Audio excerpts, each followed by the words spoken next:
turned into something no one expected, a game of appearances, hidden feelings, and a love neither of them were prepared for. What happens when pretending becomes too real to ignore? If this story touched your heart, subscribe to the channel, turn on notifications, and tell us in the comments, where are you listening from? Your like helps the channel grow and keeps us bringing more emotional stories like this one. Share it with someone special. The marble floors of the Astoria Manhattan gleamed under the morning sun, streaming through the grand arched windows like melted glass. The lobby was a portrait of luxury, chandeliers dripping crystals, messengers in impeccable uniforms, and the soft murmur of money exchanging hands at every glance. Amidst this pristine scene, a whirlwind of chaos arrived. Emma Reynolds. She burst through the revolving door with a grunt, dragging a suitcase whose broken wheels screeched with every turn. Her cheeks were flushed, curls unruly around her reddened face. A week of rejections and stress clung to her skin like heat.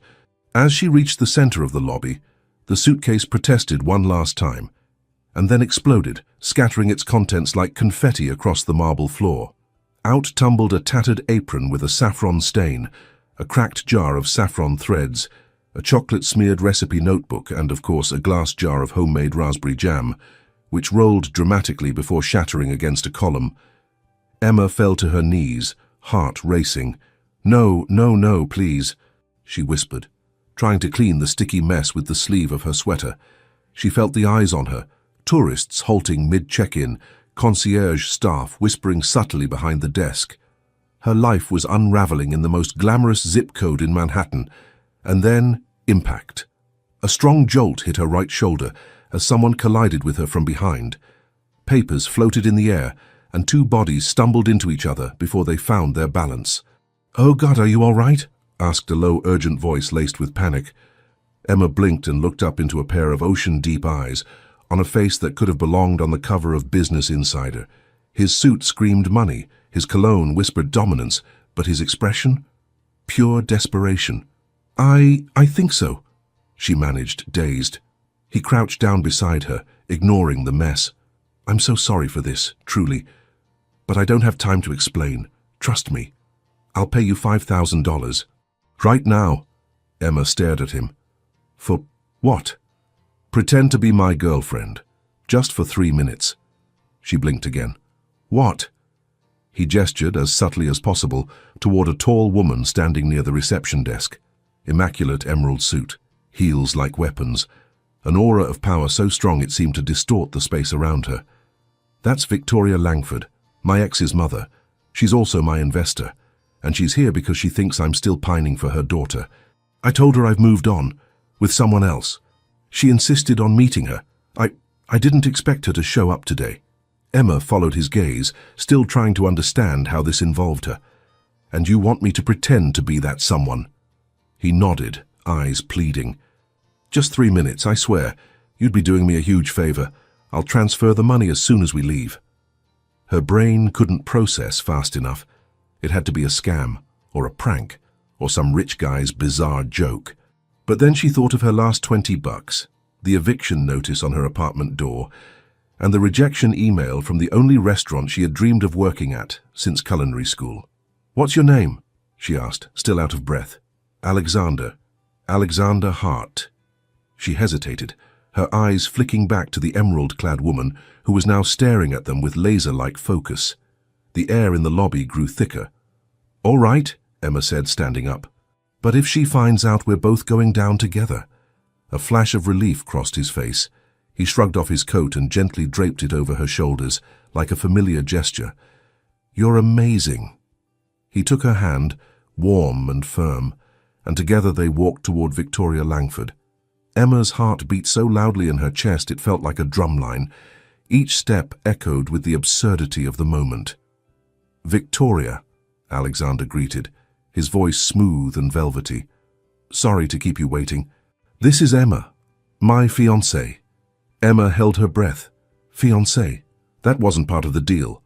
Victoria's expression didn't change.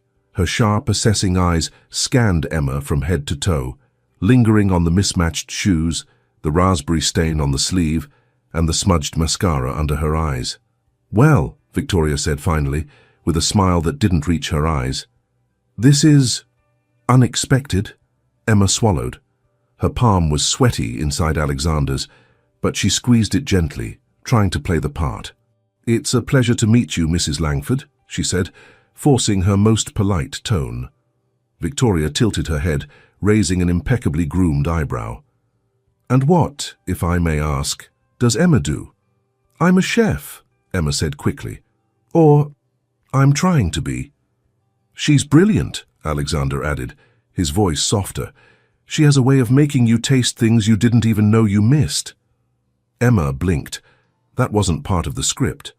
Her eyes turned to him, but he was still staring at Victoria. Victoria nodded slowly, her eyes clearly rolling. Then perhaps you two would honor us with dinner tonight. At my house.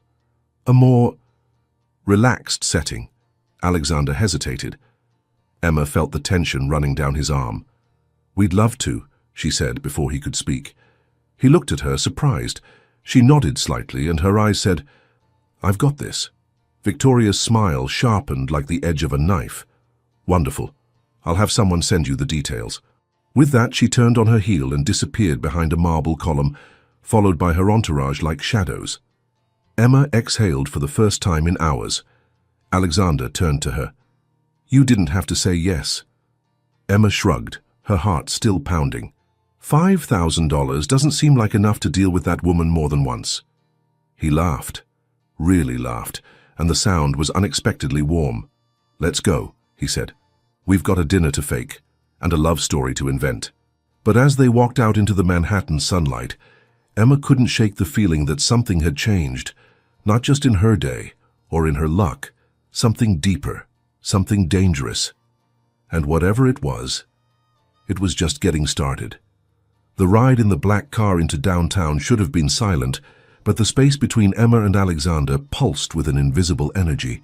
Outside, Manhattan passed by indistinctly. Taxis honking, sidewalk cafes, businessmen shouting on the phone. But inside the car, there was only the echo of what had just happened. Emma stared out the window, her fingers still gripping the hem of Alexander's coat, which hung over her knees. It smelled faintly of cedar and citrus, a scent that seemed to follow him like a signature. Her mind struggled to comprehend the situation, but nothing seemed real. She had just agreed to pretend to be a man's fiancé, whom she had met 5 minutes ago, and now they were on their way to dinner with the most intimidating woman in New York. You didn't have to agree to dinner, Alexander said calmly, breaking the silence. She looked at him. You didn't correct the fiancé part. Touch. He gave a small smile. I panicked. You were already doing me a favor. Didn't think we'd get this far. Emma let out a breathy laugh, half amused, half terrified. Well, now we're in this, so we'd better be convincing. Alexander leaned forward, resting his elbows on his knees. Agreed. We can't get caught. Victoria doesn't just want proof. She wants emotional evidence. Emma raised an eyebrow. You mean, we have to look like we're in love? He nodded, and the weight of that sentence hung in the air like a challenge. Minutes later, they arrived at his apartment in Tribeca, an elegant, modern space in a tall building, with floor-to-ceiling windows and furniture too sleek to sit on without feeling like a guest. It didn't surprise her. Everything about him exuded refined success. He threw the keys onto a tray and gestured toward the leather sofa. We have a few hours before dinner. Let's build our story. Emma dropped her purse beside the sofa and crossed her arms. All right. Where did we meet? Alexander sat beside her, leaning in more than necessary. Union Square Green Market? She blinked. You're kidding. He smiled. No. You were buying tomatoes. I was buying basil. I grabbed the last bunch, you grabbed it first, and I challenged you to a cook-off. That's ridiculous. That's memorable. She had no way to argue. All right. Did we do the cook-off at your house? He nodded. I burned the risotto. You made a lemon-thyme chicken that ruined all the other chicken for me. And then? You fell hopelessly in love with me during dinner? I'm a romantic at heart. Emma rolled her eyes, but a reluctant smile tugged at her lips. All right. First fight? Over-organizing, he said without hesitation. She stared at him. Seriously? I'm obsessed with alphabetical order. God, you're worse than me. They laughed, and just like that, the tension started to ease. For a few moments, it felt like they weren't pretending. In the next hour, they built their fantasy life, detail by detail, favorite inside jokes. The trip to Vermont that never happened. The night she supposedly cried while watching a dog food commercial. The song they danced to in his kitchen. But somewhere between your bad habit is leaving socks everywhere and he refuses to watch horror movies, the lines began to blur. Emma found herself studying the way his eyes softened when he smiled, the slight rasp in his voice when he got serious, the way his fingers fiddled with his watch when he wasn't speaking. And Alexander. He kept looking at her as if he was trying to figure something out, like there was more behind her sharp intelligence and stained apron than met the eye. As the late afternoon sun set on the horizon, Alexander stood up. Time for the hard part. She raised an eyebrow. The interrogation dinner? He shook his head. The transformation. He disappeared down the hallway and returned moments later with a bag of clothes. Inside this, he said, is your new identity. Emma unzipped the bag and revealed a deep blue long dress with delicate beaded embroidery on the shoulders. Simple, elegant, and undeniably expensive. She sucked in a breath. I can't wear this, she said, her voice low. You need to, he replied gently. Victoria is trained to spot weaknesses. Every detail matters. A team of stylists arrived in less than an hour, makeup artists, a hairstylist, and even someone with a tray of jewelry options. Emma sat silently on a high stool, letting them transform her, strand by strand. Her curls were tamed into soft waves, her face highlighted with neutral tones that accentuated the green in her eyes. Her nails were filed, shaped, and painted. It was a strange feeling, looking in the mirror and seeing someone she barely recognized, a woman who looked elegant, poised, worthy of a man like Alexander. When she slipped into the dress and put on the heels, the room went silent.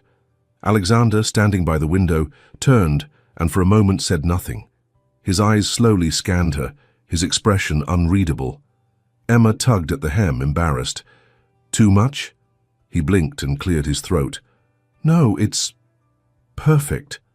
She looked at him, expecting a sarcastic comment, some recap of their earlier joke.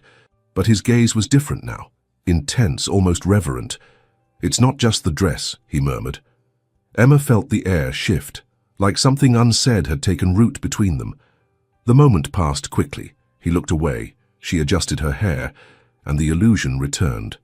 But a small spark of something real glimmered under the game. Outside, the car waited to take them to the Langford mansion.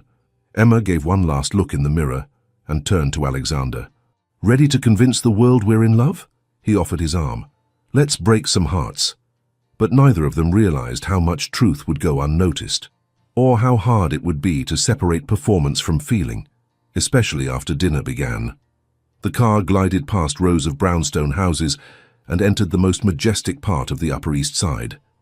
Emma sat with her hands tightly clasped in her lap, still recovering from the transformation. The dress felt like a costume borrowed from another woman's life. But Alexander, confident and serene in his tuxedo, seemed completely at ease, as if this world had always belonged to him. Final preparations? He asked, looking at her with a reassuring half-smile. Emma took a deep breath, trembling. Yes, let's go over it again. They spoke in soft tones, as if rehearsing for a Broadway debut. Where they met, what they cooked on their first date, the story of a rainy afternoon playing Scrabble, and debating whether "za" was a real word. They'd invented an entire relationship in less than a day, stitching it together with threads of imagination, sarcasm, and fragments of their own truths. But with every detail added, something strange happened. The made-up story started to feel familiar. The way she teased him for being overly methodical in the kitchen, the way he smiled when hearing about her obsession with lavender shortbread cookies. Everything seemed strangely possible, like a version of reality that could have been. You're really good at this, Alexander said suddenly. Like, eerily good. Emma raised an eyebrow. What? Pretending to be someone I'm not? No, making it feel real. He paused. You're not just acting. You're connecting. She shrugged. Maybe that's just called listening. He turned his gaze away for a moment, his jaw tightening slightly. You'd be surprised how many people in my world don't do that. The car pulled up in front of the Langford mansion, a 5-story limestone facade bathed in golden lights, with a silence that screamed power. The driver opened the door, and Alexander stepped out first. Then he turned, extended his hand, and helped Emma out as if she were made of glass. Their hands didn't separate as they climbed the steps. Inside, the foyer was a museum of wealth, oil paintings, marble busts, fresh orchids in crystal vases. The guests, elegantly dressed investors, wealthy aristocrats, and all the Langford lineage, were already sipping champagne. Conversations flowed in soft, rehearsed tones. No one raised their voice. No one let their smile slip. Emma gripped her purse tighter. Victoria Langford approached, her gaze penetrating. "At the right time," she said, moving her gaze between them. "Emma, darling, I hope you've developed an appetite. We're serving venison tonight." Emma smiled. "I've never turned down a game." Alexander hid a smile behind his wine glass. They were led to the dining room, a long mahogany table set for 20, with enough silverware to make Emma hesitate. Alexander subtly pointed to the right fork, and she quickly understood. He didn't move closer, didn't correct, he simply supported. It was strange how they moved in sync so quickly. Clarissa Langford was seated ahead of them, composed and calm. Alexander's ex-fiancée.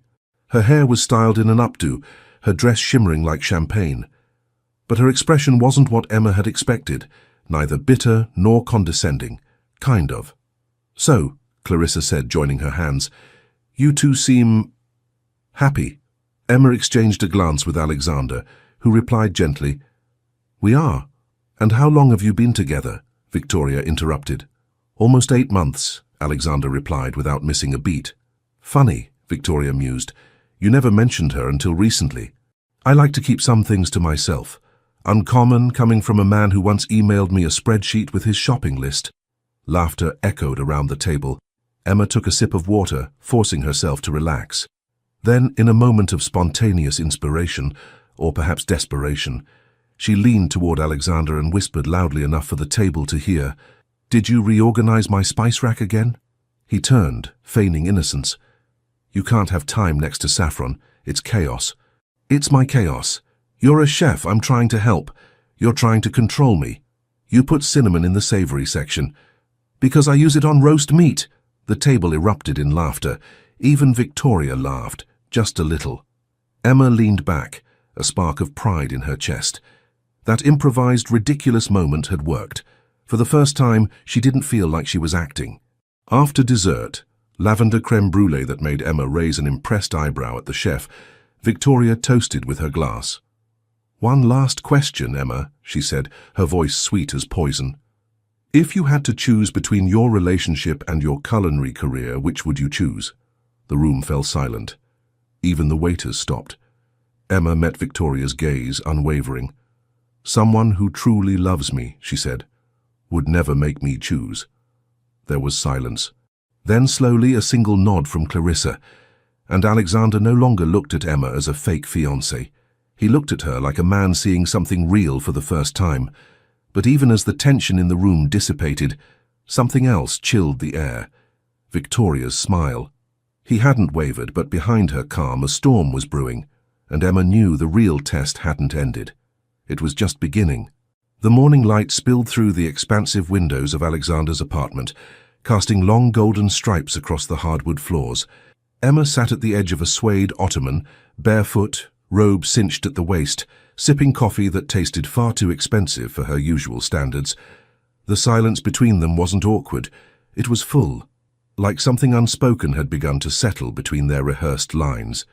She hadn't slept well. Her mind kept replaying the dinner, the performance, the barely concealed smirks from Victoria, the glint in Clarissa's eyes, and that one moment, Alexander's gaze, when she spoke about love and dreams. That look had haunted her all night. Now she had to prepare for another round. Today Victoria had extended an invitation for a private luncheon at the Langford estate, just the 3 of us. Which, Emma understood, was code for interrogation without witnesses.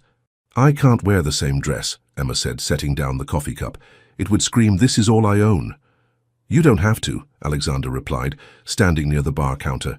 He handed her a keycard. "Bloomingdale's. I made arrangements. Someone will meet you." Emma blinked. "You're sending me shopping?" "I'm investing in the illusion," he said, though his voice held more softness than sarcasm. "And in you looking like the woman Victoria can't destroy." She hesitated. "So you don't think I can handle her as I am?" His expression shifted. "I think you can handle anything, but she plays a different kind of game, one that judges books solely by their covers. You deserve armor." An hour later, Emma stepped into a private suite on the top floor of Bloomingdale's, where a team of stylists awaited her. The space was warm and opulent, with soft music playing and racks of gowns arranged like an art installation. The lead stylist, a man named Jordan, greeted her with delight. "Darling, we've got 6 hours to turn Cinderella into a queen." Emma laughed, half in nerves, half in surrender. "Just don't make me look like someone I'm not." Jordan's eyes gleamed. "Honey, my job is to reveal who you are under all that self-doubt." And reveal they did. They started with the hair. Her unruly curls were tamed into a low chignon, with a few delicate strands left loose to soften her jaw. Her makeup was subtle but transformative. Bronze tones to highlight her cheekbones, a muted rose on her lips, a touch of shimmer in the corner of her eyes. Then came the dress. Midnight blue. Off-shoulder. Silk that draped like water, catching light with every movement. The fabric hugged her curves in a way that was elegant, not loud, timeless, not trendy. A single diamond necklace was added, not flashy, but bold enough to whisper class. When Emma looked in the mirror, she barely recognized herself. Not because she was hidden, but because, for the first time, she saw a version of herself that was allowed to take up space. When she returned to Alexander's apartment, he stood by the kitchen island, thumbing through his phone. He looked up as she entered and froze. The silence stretched long. His phone slipped from his hand onto the counter. Emma clutched her clutch tighter, suddenly unsure. Too much? He took a slow step forward, then another. His eyes never left hers. "No," he said, his voice low. "Not even close." He reached out and gently tucked one of the loose strands behind her ear. The touch lingered longer than it should have. His thumb grazed her cheek, as if to confirm she was real. "It's not just the dress," he whispered. "It's you." Emma swallowed hard. "I'm still the same mess of a chef underneath." "Good," he said. "That's the part I like most."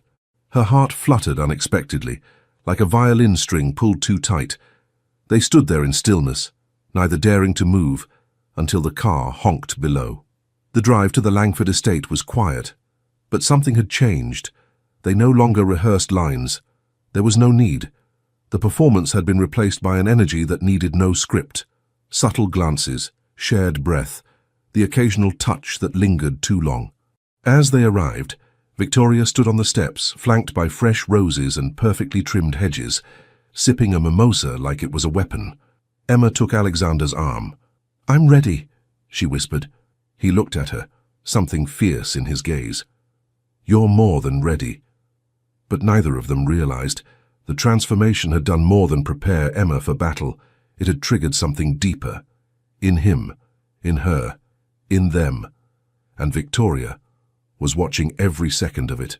The Langford estate that evening was a symphony of wealth and precision. Grand chandeliers cast golden halos across vaulted ceilings. The scent of gardenias drifted from carefully arranged centerpieces, and a string quartet played Vivaldi in the background, like a heartbeat too calm for the tension it veiled.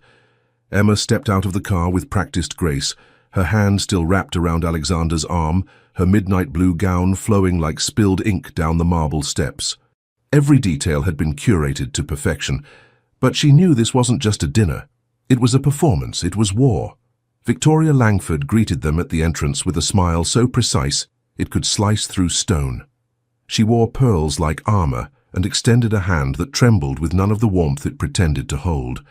"Emma," she said, "you look elevated." Emma accepted the compliment with a nod. "Thank you.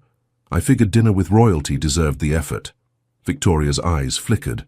The drawing room was filled with power players, investors, socialites, and board members in silk gowns and tailored tuxedos. Conversations floated like clouds, light and hollow, filled with references to hedge funds, gallery acquisitions, and summer estates. Emma moved through the room like a guest in a foreign land, but Alexander never let go of her hand, and somehow his presence grounded her. Clarissa stood near the fireplace, a champagne flute in hand, surrounded by men hanging on to her every word. When she saw Emma and Alexander, she excused herself and approached with a calm smile. "You clean up well," Clarissa said to Emma, tone unreadable. Emma smiled, not flinching. "You must have a great tailor. I borrowed your family's elegance." Clarissa raised an eyebrow, clearly amused. Touché. Dinner was announced. A long imperial table stretched across the dining room, covered in crisp white linen and gold-trimmed china. Each place card was handwritten. Emma's was next to Victoria's. Of course. The meal began with poached pear salad and evolved into roasted duck with black cherry reduction. Emma, ever the chef, couldn't help noticing the perfect balance of acid and fat, the attention to plate architecture. But she remained quiet, letting others speak first, observing the rhythm of conversation like a seasoned performer waiting for her cue. Then came the questions. "So, Emma," said one of the Langford cousins across the table, swirling his wine. "You're a chef, right? Where do you work?" Emma smiled. "Currently at 11 Madison Park. I start next week, but my roots are in small kitchens." "Ambitious," Victoria murmured, slicing her duck with surgical precision. "Balancing a culinary career with a serious relationship, it's rare." "It's challenging," Emma agreed, "but not impossible, especially with the right partner." She glanced at Alexander, who didn't need to fake the soft smile that followed. "And how did the two of you meet again?" Victoria asked, spearing a carrot without looking up. "At the Green Market," Alexander said smoothly, "fighting over basil." Emma chuckled. "He thought he could outcook me." "And did he?" Clarissa asked, her tone light. Emma leaned in, smirking. "He tried to flambe risotto." Laughter erupted around the table. Even Victoria's lips twitched. The wine kept flowing, and the atmosphere warmed. Emma found herself slipping into the role more easily, trading jabs with the cousins, laughing at Alexander's exaggerated tales of their first date, defending her preference for keeping cinnamon in the savory section of her spice rack. And then she saw it. Victoria wasn't laughing. She was watching, every moment, every glance, every touch between Emma and Alexander. And then came the strike. "So, Emma," Victoria began, setting her fork down, her tone honeyed. "If Alexander were to receive an offer to expand his restaurant to Tokyo or Paris, but it required him to leave New York indefinitely, would you go with him? Or would your career come first?" Emma felt the silence before she heard it. Forks paused mid-air. Conversations hushed. She placed her napkin gently on the table, then looked Victoria in the eye. "I believe love doesn't demand sacrifice. It demands support. If someone truly loves me, they won't ask me to choose between them and my dreams. They'll find a way to grow with me." Her voice was calm, her heart racing. Victoria's gaze didn't flicker, but Clarissa smiled. "Well said," murmured someone down the table. Alexander reached for her hand beneath the tablecloth. He didn't squeeze, he just held it, firm, silent, present. Dessert arrived, chilled chocolate soufflé with raspberry coulis. Emma barely tasted it. After dinner, while the guests dispersed into the parlors and balconies, Victoria pulled Alexander aside. Emma could see them near the French doors, their silhouettes backlit by the garden lights. Victoria's posture was sharp, her hand firm on his forearm. She was whispering something important. Alexander's face remained unreadable. Emma wandered into the parlor alone, suddenly aware of how much of her life had shifted in mere days. She wasn't sure what this was anymore, a game, a favor, a fantasy that had slipped too far into reality. She stepped out onto the balcony to clear her head. The night air was cool against her skin. She let out a long breath. Then, behind her, the door creaked open. She didn't have to turn to know it was him. "I didn't tell you this earlier," Alexander said softly, "but Victoria doesn't test people for no reason. If she thinks you passed, it means she's scared." Emma turned, her eyes searching his. "Scared of what?" He looked at her for a long moment, his voice quiet. That this isn't pretend anymore. And just like that, the lines between performance and reality blurred again. This time, more than either of them expected. The following morning, a faint drizzle fell over Manhattan, coating the sidewalks with a silver sheen. Emma stood at the window of Alexander's penthouse, wrapped in one of his oversized shirts, watching the rain slide down the glass like slow tears. The city never stopped moving, but something inside her had. The dinner had been a success on the surface. She'd said all the right things, worn all the right clothes, held all the right smiles. But underneath it all, she felt like a puzzle with two missing pieces, what this thing between her and Alexander truly was, and what Victoria's next move would be. She didn't have to wait long. By noon, a black car arrived downstairs. The driver handed Alexander an envelope sealed with the Langford family crest. No return address, no note, just a single card. Lunch. Today. Just Emma and me. Emma read it twice. "Are you sure this isn't an invitation to be politely assassinated?" she asked, half joking. Alexander's jaw tightened. "You don't have to go." But Emma shook her head. "I do. Because if she was going to keep playing this part, she needed to understand the woman writing the script. Victoria Langford chose the kind of restaurant where no music played, the silverware was antique, and the waitstaff moved like shadows. Emma arrived in a black sheath dress and heels that made her walk taller than she felt. Her reflection in the mirrored elevator looked composed, confident, but inside she was coiled like wire. Victoria stood as she approached. "You're punctual," she said. "I'm a chef," Emma replied. "Time matters." They sat. The waiter poured water. No menus were offered. Victoria had pre-selected the meal. A silent power play. "I won't waste your time," Victoria began, folding her napkin. "You're not a fool, Emma, and I don't think you're in this for Alexander's money." Emma raised an eyebrow. "Thank you, I think." "I've seen women like you before," Victoria continued. "Bright, independent, passionate, but they always reach a point where they must choose love or ambition. And I want to know right now, if that moment came, what would you choose?" The question sat between them like a loaded pistol. Emma sipped her water. "Why are you asking me that?" "Because I don't want Alexander distracted. He's rebuilding his business. He's finally focused. If you derail that, I will remove you." Emma didn't flinch. "And if I help him rise?" Victoria smiled, but it was a cold expression. "You can't do both." Emma leaned forward. "I think you're wrong." Victoria blinked just once. "I think people can be in love and ambitious. I think two strong individuals can make each other stronger," Emma said. "I don't want to clip his wings, and I won't let anyone clip mine either." The waiter arrived with the first course, salmon crudo with fennel and citrus. Neither woman touched it. "I have a job interview tomorrow," Emma added. "At 11 Madison Park. If I get it, I'll work 10-hour shifts, late nights, weekends. I won't always be available to pose for Langford family photo ops." "Then why pretend to be his fiancée?" Victoria asked. Emma paused. "Because at the time I thought it was harmless. But now," she exhaled, "now I don't know where the act ends and the truth begins. And maybe that's exactly what scares you." Victoria didn't respond right away. Her hands remained folded, her eyes calculating. "You're smarter than you look," she finally said. Emma smiled. "That's usually how I win." They ate in silence for the rest of the meal. When dessert arrived, a bitter chocolate torte, Victoria finally spoke again. "If I see you hurting him, I will end it. No hesitation." Emma met her gaze. "Understood. But if I see you doing the same, so will I." The check was already paid. No one hugged. No one shook hands. But as Emma stepped outside into the still drizzling afternoon, something had changed. Victoria hadn't won, and Emma hadn't backed down. She walked 2 blocks in silence before realizing her phone had buzzed. It was a message from Alexander. "Are you okay?" She stared at the screen for a long time, then replied, still deciding.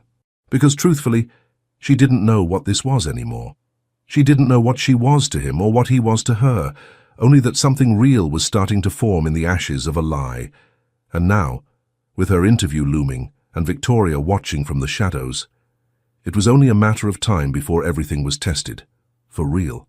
The morning of the interview arrived wrapped in nerves and clouds. Emma stood in front of the mirror, tying her hair back into a low bun with trembling fingers. Her apron, freshly pressed, her knives polished and lined up inside their leather case like old soldiers called back to war. And her heart, loud, defiant, ready. She arrived at 11 Madison Park, 15 minutes early.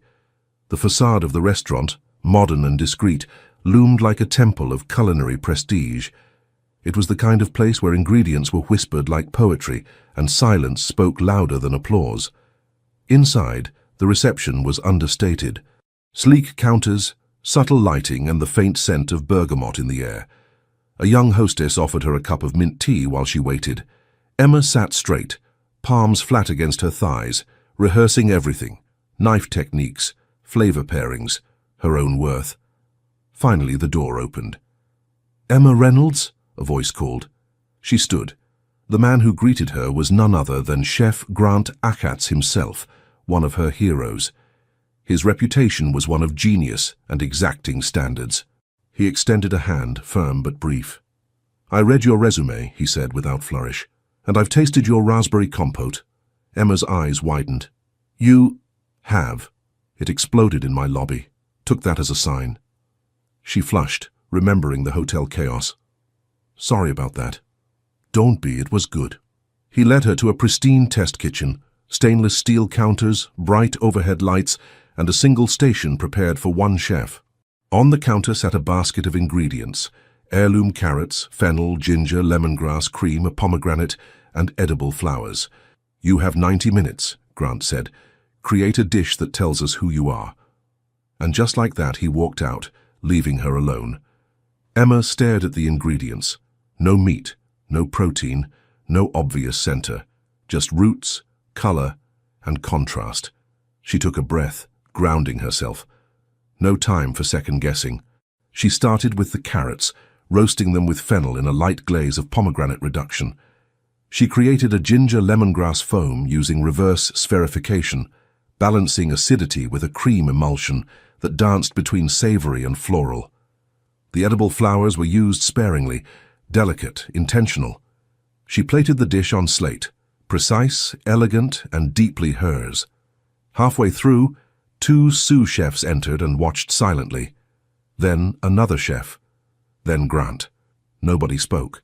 Emma's hands moved like instinct, fast, clean, purposeful. When she presented the final plate, she said only one thing: "This is called rooted grace. It's everything I was raised to believe food should be: humble ingredients, elevated with intention." The judges tasted, and for several seconds they said nothing. Then Grant set his fork down. "You don't just understand technique," he said. "You understand restraint." Emma held her breath. He continued, "We don't usually make offers on the spot, but you're not usual." Her heart stuttered. "You'll begin a trial period starting Monday, 3 p.m. sharp." Emma blinked. "Thank you. I won't let you down." "We'll see," he replied with a faint smile. "Talent only matters if you can hold it under fire." When she stepped back out into the street, the drizzle had stopped. The sky was still grey, but the city looked different, softer somehow. Her phone buzzed. "Alexander." "How'd it go?" Emma stared at the screen. What was she supposed to say? That she'd just cracked open a dream she was afraid to even name? That part of her wanted to run straight to him and celebrate like they were something real? Instead, she texted back, "Let's just say you'll need to learn how to cook for one." 5 seconds later, he called. "Wait," he said as soon as she answered. "Does that mean what I think it means?" Emma laughed, the sound surprising even herself. "I got it." There was silence on the other end.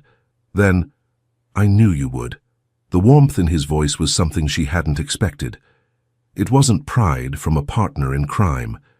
It was something more, something deeper. "I want to see you," he said. Emma hesitated. "I thought we agreed to take things slow, figure out what's real." "I know," he said. I think I already do." She closed her eyes, leaning against the stone facade of the building. "Meet me at the zoo," she whispered. "The zoo?" Central Park, 1 hour, penguins only, he laughed. You're the strangest woman I've ever met. And you're still here, she said. Of course I am. But Emma had no idea what she'd find at that zoo. A fake romance that had somehow become a real friendship? Or something more terrifying and beautiful than either of them had planned? Only time would tell. The penguin exhibit at Central Park Zoo was nearly empty when Emma arrived, except for a father with twin toddlers squealing at the glass and a couple quietly arguing in Spanish near the snack stand. She found herself grateful for the quiet. It felt like the city had briefly paused just for her. She stood near the edge of the viewing glass, arms crossed, watching the tuxedoed creatures waddle with awkward dignity across the rocks. There was something comforting about them, out of place on land, but elegant once they hit the water, like they knew their worth in the right environment. You weren't kidding, came a voice behind her. Penguins only. Emma turned and saw Alexander approaching, his coat collar turned up against the wind, a paper cup of coffee in each hand. He handed her one, and for a moment neither said anything. Just two people staring at Arctic birds, trying to decode the story they'd written together. I used to come here as a kid, she said. My mum would save coins in a glass jar labeled Zoo Day. We'd take the subway and make a whole afternoon of it. It was our thing. Alexander smiled softly. I love that. Emma sipped her coffee. She always said the penguins reminded her of me. Because of your sense of style, she laughed. Because I never felt like I fit in anywhere, but I was oddly determined to keep moving forward anyway. He didn't respond right away. Just looked at her with something warm behind his eyes, something deeper than curiosity. Respect, maybe. Admiration. And now? He asked. Do you still feel out of place? Emma shrugged. Less than I did yesterday, but more than I'd like. There was silence between them, but it wasn't heavy, it was honest. I thought the interview would be the scariest part of this week, she continued. Turns out, pretending to be in love with someone is harder. Alexander tilted his head. Harder than actually falling, she blinked. Is that what you think this is? I don't know, he said. I just know that when I'm around you, I forget we're pretending. His voice was low, steady, but edged with something fragile, like he was revealing a truth he hadn't planned to say out loud. Emma looked away, her eyes following the slow dive of a penguin into the water. I'm scared of messing this up. This? He repeated. She turned back to him. Whatever this is. I've worked so hard to build something real for myself. This job, this city, this new life, it's all I have. If I fall for someone now, if it's not real, it'll break more than just my heart. He stepped closer, close enough that she could feel the heat of him through her coat. I'm not asking you to fall, he said. I'm asking you to stand next to me, and we figure it out from there. Emma blinked, her throat tight. You're good at this, she whispered. I'm not, he replied. But I'm good at seeing when something matters, and this, it does. He reached for her hand, not for show, not for a lie, but because it felt natural. Her fingers closed around his. They stood in silence again, watching the penguins slide through the water like they belonged there, as if clumsiness could evolve into grace in the right moment, in the right place, with the right person. Emma leaned her head against his shoulder. You know, she said, penguins mate for life. Alexander chuckled. Is this your way of locking me in? It's my way of saying I don't fake things that matter. He turned to look at her, and in that one glance, everything that had once been scripted now pulsed with something raw and alive. But before either of them could say what they were both thinking, Emma's phone buzzed. She pulled it out, read the message, and froze. What is it? Alexander asked, his voice suddenly alert. Emma looked at him, the lightness in her chest evaporating. It's Victoria, she said slowly. She wants to meet. Tonight. Alone. Alexander's expression darkened. Did she say why? Emma shook her head. No, but I think she knows. He took a deep breath. Then we stopped lying. But the question lingered in Emma's mind like a shadow at the edge of light. Would the truth be enough to save what they'd built? Or would it be the very thing that tore it down? The storm broke just after sunset. Not in the sky, though the clouds were thick and low over Manhattan, but inside the polished, candlelit elegance of Alexander Hart's restaurant, Hart & Co., where every table was full and every guest blissfully unaware of the tempest about to unfold behind the scenes. Emma arrived through the staff entrance, having just finished her onboarding session at 11 Madison Park. She still had flour dusted on her apron, her hair twisted into a messy knot, her body buzzing from the thrill of having officially stepped into the job she'd fought so hard for. She hadn't even seen Alexander yet, only texted him a playful, "Guess who finally has a locker with her name on it?" She was heading toward the back office when the maitre d' intercepted her with wide eyes. "Ms. Langford is here." Emma froze. "Victoria?" He nodded. "She's in the private room. Asked for Mr. Hart. Alone." Emma didn't hesitate. She walked straight past the kitchens, past the glass wine wall, and into the side hall where the private dining room was located. The door was cracked open. Inside, Victoria Langford sat at the head of the table, a leather-bound portfolio in front of her, a single flute of untouched champagne at her side. She didn't look up when Emma entered. "I asked for Alexander," she said flatly. Emma closed the door behind her. "And you got me." Only then did Victoria lift her gaze. Cold, composed, and burning with something sharp. "I know everything," she said, "from the beginning." Emma didn't blink. "Then I assume you know the part where we didn't plan for this to happen." Victoria opened the portfolio and slid it across the table. Inside were photographs, grainy security stills, timestamps, hotel entrance logs. One image showed Emma standing outside the Astoria with her suitcase split open. Another showed Alexander reaching for her hand. And another, more recent, captured them laughing in the Bloomingdale's dressing suite. "You started dating the day of my dinner," Victoria said, voice like cracked ice. "That's not love, that's theater." Emma took a deep breath. It was theater, at first. And now? Now it's real. Victoria's laugh was small and bitter. "Do you expect me to believe that?" "I don't care if you believe it," Emma replied. "It doesn't make it less true." Victoria stood. "You don't understand what's at stake. Alexander's restaurant exists because of my investment. I could pull it all tonight, leave him in ruins." "Then do it," Emma said, surprising even herself with the steel in her voice. "If that's who you are." Victoria's eyes narrowed. "Don't play moral high ground with me, you lied." Emma stepped forward. "Yes, and so did he. And we both got caught in something that went way too far. But somewhere between the script and the reality, something real started growing. Something I didn't expect. And maybe you didn't either." Victoria's jaw tightened. Emma softened just slightly. "You think you're protecting him, but you're only punishing him for making a choice you don't approve of.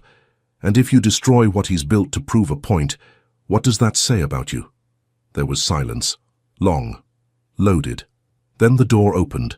Alexander stepped in, eyes moving between them. "What's going on?" Victoria didn't turn to him. "She already knows," Emma said quietly. "She has everything." Alexander stepped beside Emma. "Then she also knows we weren't pretending last night, or the night before that." Victoria finally looked at him, her face unreadable. "You're making a mistake." "No," he said. "I've made a lot of those. That's the first real thing I've had in years." Victoria stared at them both. Then slowly, she closed the portfolio. "You'll be hearing from my lawyers." She turned and walked out, her heels clicking like a metronome, counting down the end of something. The room fell silent. Alexander looked at Emma, his face pale. "She's going to pull everything," he whispered. Emma didn't speak. She reached for his hand. "I know," she said. They stood there, still and scared and stubbornly together. Outside, the rain finally started to fall, heavy, cleansing. But just as the storm reached its peak, something unexpected happened. The door opened again, and there, framed in the doorway, stood Clarissa Langford, her expression unreadable. "I heard everything," she said, "and it's time someone else in this family said something honest." Clarissa Langford stood in the doorway, her expression unreadable, shoulders poised, arms crossed, a Langford to the bone, but her eyes, softer than her mother's and far more honest, flicked between Emma and Alexander with a focus that sent a quiet current through the room. "I heard everything," she repeated, stepping inside. "And I think it's time someone told the truth." Victoria had barely exited the building, but her presence still lingered like a storm cloud. The file folder sat unopened on the table again, evidence that no longer needed explaining. Alexander spoke first. "Clarissa, this isn't your fight." "Yes, it is," she said. "It always was." Emma remained quiet, watching as Clarissa walked slowly toward the table, her heels echoing in the silence. She wasn't dressed for battle. No Langford pearls, no designer armor. Just a simple blouse and a look of conviction. "You know why my mother hated the idea of you being with someone like Emma?" she asked Alexander. "Because it reminds her of everything she couldn't control in her own life, including me." Alexander blinked. "Clarissa? No. Let me talk." She looked at Emma. "I've watched my mother manipulate everything in her orbit. She doesn't believe in love. She believes in image, alliances, power. And I let her push me into a relationship with Alexander because it looked good on paper. Because we were the right age, the right background, the right narrative." She turned back to Alexander. "But you and I both know we were never real." Alexander nodded slowly. "I always respected you, but no, we weren't." "And that's okay," Clarissa said, "because what I see now between you and her is real, flawed, messy, unscripted, but real." Emma didn't know what to say. She hadn't expected support from Clarissa, hadn't even considered it a possibility. And yet here she was, defying a legacy. Clarissa reached into her purse and pulled out a folded document. "This is a copy of the investment contract my mother signed with you, Alex. I had a lawyer look at it. There's no clause that allows her to demand repayment based on personal misconduct." Alexander frowned. "She said she bluffed. She counted on you panicking, on both of you running." Clarissa placed the paper on the table. "You're protected legally, but emotionally that's up to you." Emma stared at her. "Why are you doing this?" Clarissa's lips lifted in a sad smile. "Because I spent years being the good daughter, the one who didn't make noise, and it got me nothing but a broken engagement and a hollow life. Watching the two of you fight for something, even if it started wrong, it made me realize I still have a voice." She turned to go, then paused in the doorway. "One more thing," she said without turning around. "Don't waste it. Don't let pride or fear get in the way of something real." And with that she disappeared into the corridor, quiet, composed, and more powerful than she'd ever looked before. Later that night, the restaurant emptied out. The candles flickered low, the staff whispered goodbyes, and Emma found herself wiping down a counter just to keep her hands busy.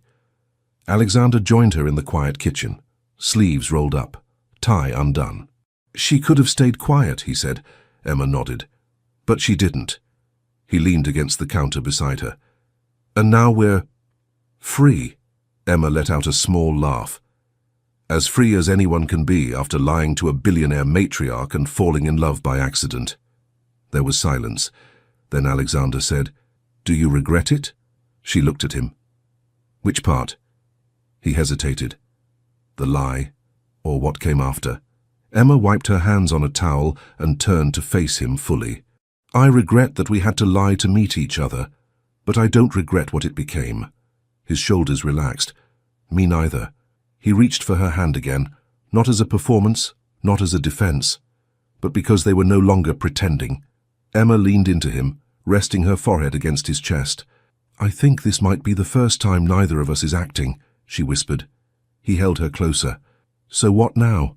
Emma pulled back just enough to look up at him, her voice barely audible. "Now we find out who we are when no one's watching." But just as their lips met in a kiss that felt like both an ending and a beginning, Emma's phone buzzed. A single message. From Grant Achatz. "Tomorrow. Full kitchen. Let's see what you're really made of." Her dream was calling, and now she'd have to balance it with the man who no longer felt like a stranger, but like home. 6 months passed like pages in a well-worn novel, each one dense with quiet victories, soft mornings, and the slow stitching of two lives once built separately. Emma moved into Alexander's loft on Crosby Street, though she still kept a drawer full of flour-dusted aprons in her old apartment, as if leaving a breadcrumb trail back to the woman she used to be. They were no longer playing parts. There were no more rehearsed stories or strategic appearances, only the clinking of wine glasses at midnight after long shifts, the shuffle of bare feet in the kitchen, the comfortable silence between two people who no longer needed words to be known. Alexander's restaurant, once threatened, was now thriving. Reservations booked weeks in advance, the press hailing it as resurrected with renewed soul. And Emma? She was holding her own at 11 Madison Park. The trial turned into a permanent position. Her plated creations began showing up on the tasting menu, subtle, clever dishes that whispered her name without shouting for credit. But it was the moments in between that defined them. A Saturday spent reorganizing the spice rack again, after Alexander dared to place paprika near the pastry shelf. A Sunday in bed, reading separate books but reaching for each other's hands every few pages. The way Emma brewed his coffee exactly how he liked it. 2 sugars, no cream, because she paid attention. And the way he set aside her favorite spoon before dinner service, because she liked how it felt in her hand. No declarations, just devotion. That's what made the moment so surprising. It was a quiet Wednesday. Rain pressed against the windows like soft drumming, and Emma stood barefoot in the wine cellar, reaching for a bottle of Merlot with a post-it she'd scribbled, "Use me before I turn into vinegar." She was still in her chef's whites, hair tied up, her face flushed from the evening rush. Alexander appeared in the doorway behind her. "Need help?" he asked, voice casual. She turned. "Nope, just grabbing a bottle to go with what I'm about to throw together upstairs, something rustic. Warm. The kind of meal we don't talk during." He stepped closer, pulling something from behind his back. Emma squinted. "Is that—" He held out a small glass jar. Inside was cinnamon. Not store-bought, not labeled. It was hers. The same cinnamon she insisted belonged in the savory section. Emma laughed. "You kept that?" Alexander nodded, then bent down and reached into the pocket of his coat. When he stood up again, he was holding a ring. Simple. No giant diamond. Just a thin band, elegant, honest. Like something made to last. Emma froze, still holding the wine. "Is this a joke?" she whispered. "No." "Then, why now?" He stepped closer. "Because I've spent the last 6 months listening to you talk to your basil like it's a person, and watching you dance in the kitchen when no one's looking. Because you leave the light on for me when I'm late, and you forgive me when I reorder the pantry by accident." He took her free hand. "And because I want to spend the rest of my life arguing with you about cinnamon." Tears welled in her eyes, uninvited and unashamed. "You're serious," she whispered.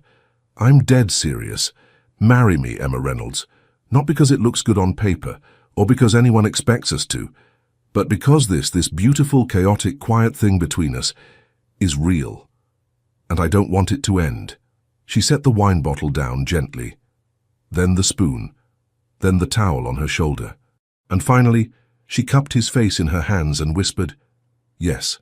Later that night, she lay in bed with her head on his chest, the ring resting lightly on her finger like it had always been there. Outside, the rain kept falling, but inside, it felt like spring. Emma didn't dream of her mother's glass jar anymore. She didn't need it. She had found what she was saving for. And what surprised her most wasn't the proposal. It was that, after everything, she said yes without fear. But even then, as she drifted into sleep, one thought lingered. If the beginning was born of a lie, and the middle built through risk, then what kind of truth would the future hold? Autumn arrived quietly in Manhattan, brushing the trees in Central Park with amber strokes, and wrapping the city in the scent of roasted chestnuts and cool wind. The pace of the streets never slowed, but inside the life Emma and Alexander had built together, there was a different rhythm now. Steady, intentional, real. They no longer felt like 2 separate people moving toward the same dream. They were the dream. Emma's mornings began before the sun, hair tied back, knives in hand, the kitchen at 11 Madison Park, humming like a second heartbeat. She had earned her place not through charm or story, but through skill and grace under pressure. She had become not just part of the team, but part of its soul. Her dishes were featured, her instincts trusted, her voice finally carried weight. Alexander, on the other hand, had evolved too. Heart & Co. was no longer just a restaurant. It was a space with warmth, memory, and character. He replaced one of the chandeliers with copper pendant lights because Emma said they felt like home. He built a small herb garden on the rooftop, just because she once mentioned missing the smell of fresh thyme in the morning. They weren't trying to impress each other anymore. They were building together. Sunday nights became sacred. No phones, no reservations, just a bottle of wine, Ella Fitzgerald in the background, and a tradition they coined no-filter dinners. They talked about everything: dreams, mistakes, the fear of becoming too comfortable, the joy of being safe enough to. One evening, sitting on their fire escape with takeout and wool blankets, Emma looked at the skyline and said, "It's funny, isn't it?" "What is?" Alexander asked, feeding her a bite of noodles. "That it all started with a lie. A ridiculous, impulsive, chaotic lie." He smiled. "Best mistake of my life." She looked at him. "Do you ever wonder what would have happened if I hadn't dropped my suitcase that day?" "All the time," he said. "And every time, I come to the same conclusion." "What's that?" "I would have found you anyway." Emma didn't respond. She just leaned her head on his shoulder and let the city buzz around them. There was no big wedding, at least not yet. No press release or Langford headlines. Just a quiet decision to be together, to keep choosing each other every morning, every night. To build a life not defined by grand gestures, but by the consistency of love expressed in small, daily ways. And when the world got loud again, when kitchens got stressful or investors called too late or critics published reviews that cut a little too deep, they returned to what mattered: the laughter in their kitchen, the smell of cinnamon on a lazy Sunday, the way she touched his back when he didn't even realize he needed comfort, the way he looked at her like she was always worth coming home to, because in the end, it wasn't about pretending anymore. It was about belonging. And as they walked together through a golden Central Park, hand in hand, talking about wine pairings and ridiculous baby names for a someday not so far away, Emma smiled to herself and thought, some love stories begin with a kiss. Ours began with a suitcase and a lie, and somehow, thank God, it turned out to be everything I never knew I needed. Some love stories begin with a kiss, others with a lie told in panic, a fake engagement, and a dinner full of strangers. But the most unforgettable ones, they grow in silence, in glances, in the spaces between what's real and what we never dared to believe could be. Emma and Alexander never planned to fall in love. They weren't supposed to care. But somewhere between pretending and protecting each other, they found something worth holding on to, something stronger than fear, stronger than pride. Now tell me, have you ever felt something so real it scared you? Would you have said yes at the end of a lie that turned into love? If this story touched your heart, subscribe to the channel, turn on notifications, and tell us in the comments, where are you listening from? Your like helps this channel grow and keeps us bringing more emotional stories like this. Share it with someone special.